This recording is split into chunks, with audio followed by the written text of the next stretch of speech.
रजनी देवी मदन जी देवड़ा लुणावा।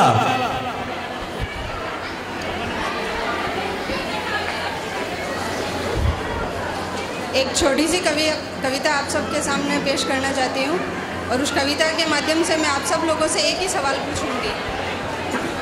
थोड़ा ऊपर करो, ठीक है। एक छोटी सी कविता के माध्यम से आप सभी से मैं एक सवाल पूछना चाहूँगी। बिल्कुल सोच समझ के आप मुझे जवाब दीजिएगा और अगर आपको लगे कि मैं गलत बोल रही हूँ तो आप मुझे ज़रूर बताइएगा। पेश करूँ कविता? कविता पेश करूँ?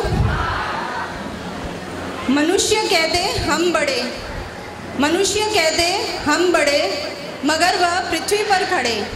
मनुष्य कहते हम बड़े, मगर वह पृथ्वी पर खड़े। पृथ्वी कहती मैं बड़ी, पृथ्वी कहती मैं बड़ी, मगर वह शेषनाग पर टिकी।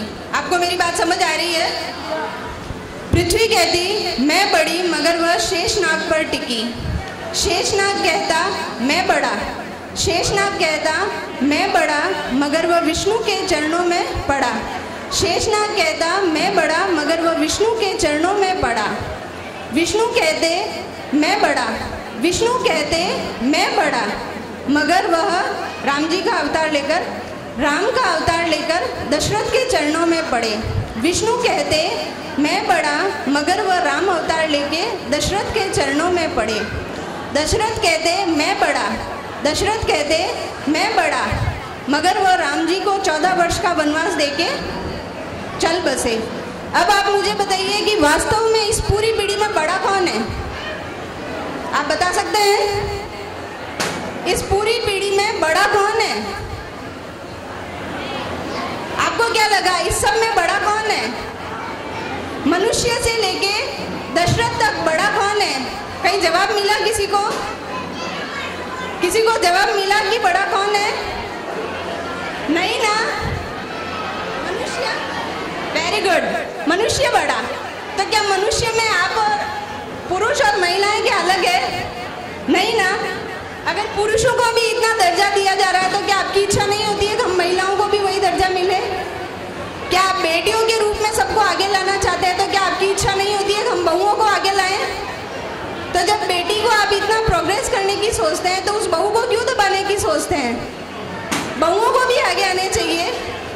ये कविता के माध्यम से मैं आपको यही बोलना चाह रही हूँ, आपके अंदर अगर आप बेटी के रूप में आप में इतनी कला है तो बहू के रूप में आप में कितनी होगी? क्यों बहुओं को दबा रहे हैं जबकि वो आपकी पीढ़ी चला रही है, वो आपका परिवार चला रही है, आपके वंश को बढ़ा रही है?